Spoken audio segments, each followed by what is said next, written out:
Good evening and welcome back to the channel. This video is not financial advice. I'm not a financial advisor. Do your own research, make your own decisions. Guys, it's going to be a little bit of a different video, but I feel compelled to do this video because of the experience I just went through with my ICP and with my NNS app. So I've gotten a lot of questions about self-custody for ICP. I'm going to link a how-to article that's from Dfinity in the description section. One of my subscribers gave me this a long time ago. And I have never tried to move my ICP before until yesterday. And I was pleasantly surprised at how difficult it was. When I say difficult, I mean, I was surprised at the steps that go into that relative to other options. So for my Ethereum, I have my Ethereum stored, cold storage with my ledger, my seed phrase, everything. But what would somebody need to be able to move my Ethereum and essentially steal my Ethereum? They would need my seed phrase. So they would need a 24-word seed phrase. And not the easiest thing in the world, given how many different combinations there are of however many different words. And in all reality, I feel very, very safe with that being the way that I have most of my crypto stored, because I understand the process that would go into somebody trying to test different seed phrases, right? I talked to several of y'all about this in the comment section, earlier this year.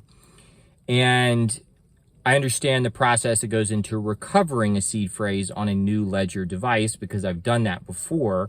And, I've thought through all the different ways that maybe somebody could try to hack into certain things. And they've structured this to where it's going to be very difficult unless you do something like leave your seed phrase on some type of cloud storage, or like on your phone or something like that, or you just lose your seed phrase altogether.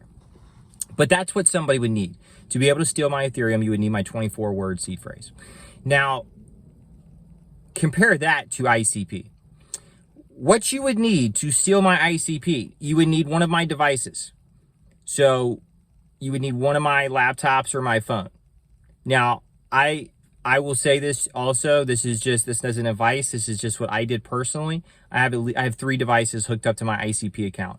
I have 2 more laptops hooked up to another ICP account that I don't even have any ICP stored on yet, but it's going to be essentially my second account. I'm probably going to have 3 after it's all said and done. I'm getting a lot of devices, okay?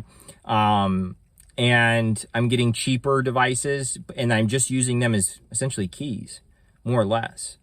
And for me, it is worth it, given the amount of ICP that I have. It is worth it to invest in storage. And for me, for ICP, that really comes down to having multiple different devices. But what would you need to be able to steal my ICP?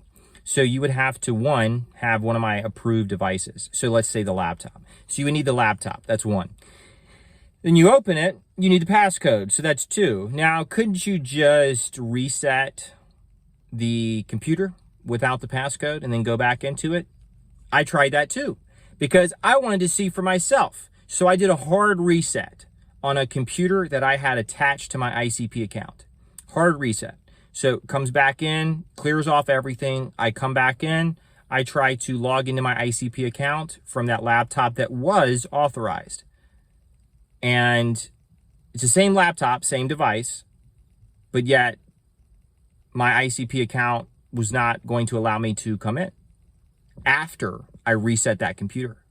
So something within the ICP protocol recognized that there was some change made to that device.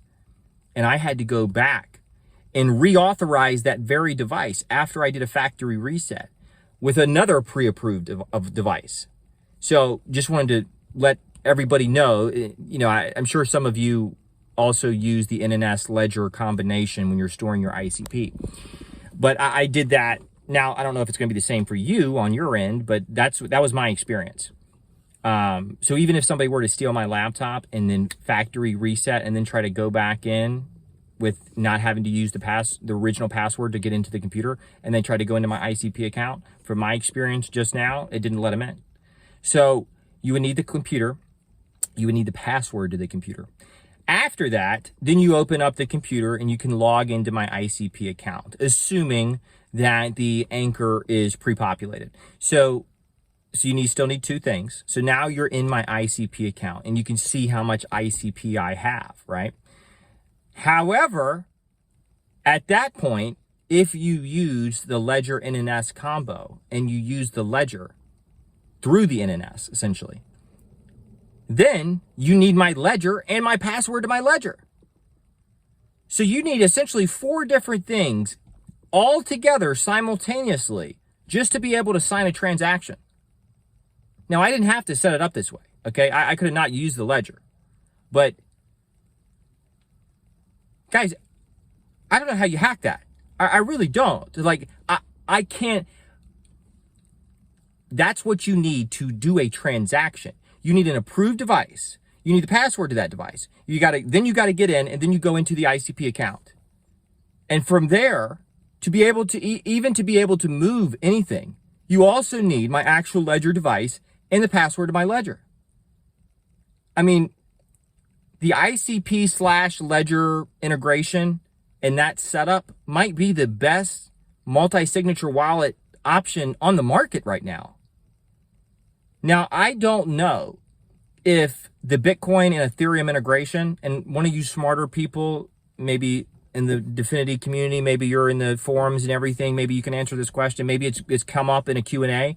But if they can do this same type of custody options with Bitcoin and Ethereum and ERC20s, once these full integrations are completely done,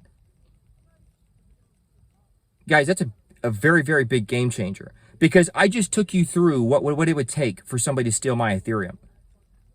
That's what it would take for somebody to steal my ICP. You need my laptop, the password to my laptop. You need my device, my Ledger, and my password to my Ledger. And really, you might almost need a fifth thing, which would be the anchor number, assuming that it's not pre-populated in the browser.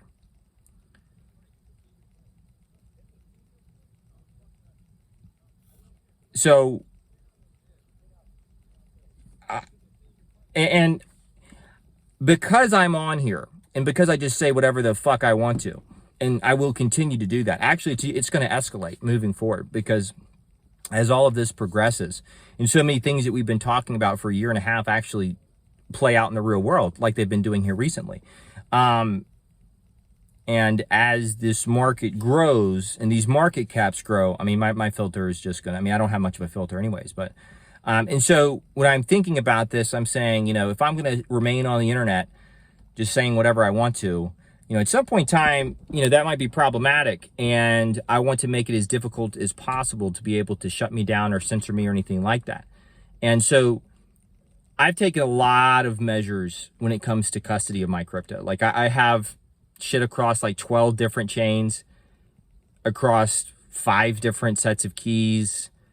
And I have all my biggest position. That's how I have it set up. That's what you would need to be able to steal that from me.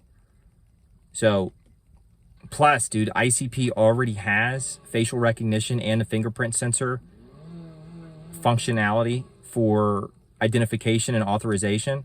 Regardless of what you feel, you know, regardless if anybody likes that or doesn't like that, I'm not saying I like it or don't like it. I'm just saying that for additional security measures, they're on another level. So I just want to put this out there. And I get a lot of questions about, you know, ICP, self-custody, all these other things, the NNS app. I don't use any of the other apps or wallets. I don't use any of the other wallets on ICP. Not that, you know, they might be great. They might be even better than this setup. But, I mean, I'm comfortable with this and it works for me and I understand it. And I understand what would need to happen in order to just move my ICP. Just moving it and signing a transaction. What goes into that is crazy. And again, it doesn't have to be set up like this. It can make it so it's simpler to do. Like I don't have to have the Ledger attached at all.